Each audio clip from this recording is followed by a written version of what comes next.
আলাইকুম দর্শকবৃন্দ, নোয়াখালী সোনাইমুড়ি প্রীতামপুর পূর্বপাড়ায় আজ একটি ওয়াজ ও দোয়ার মাহফিলের আয়োজন করা হইয়াছে। পরবর্তীতে আপনাদের ওয়াজ যেখানে হইতেছে ওই প্যান্ডেলটিকে দেখামো।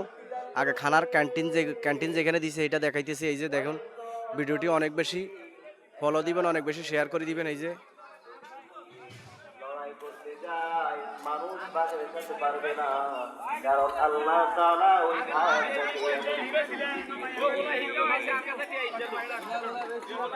জঙ্গলের একটা হাতিকে আল্লাহ তাআলা কি পরিমাণ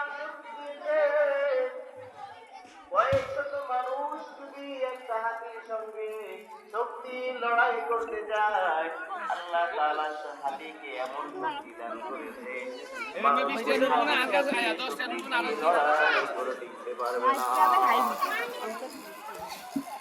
আল্লাহ রাব্বুল আলামিন তাদেরকে শক্তি দিয়েছেন, কিন্তু জবানের মতো নিয়ামত আল্লাহ তাআলা তাদেরকে দেয় না। আল্লাহ তাআলা এই নিয়ামত মানুষকে দিয়েছে। ওই বনের সিংহ শক্তির অধিকারী হয়েছে, কিন্তু মনের ভাব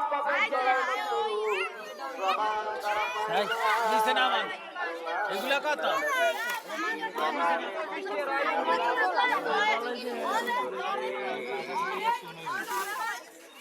আল্লাহ রাব্বুল আলামিন কোরআনের মধ্যে আল্লাহ তাআলা বলেন, খালাকাল ইনসান, আমি আল্লাহ মানুষকে বানাইছি, আল্লামাহুল বায়ান।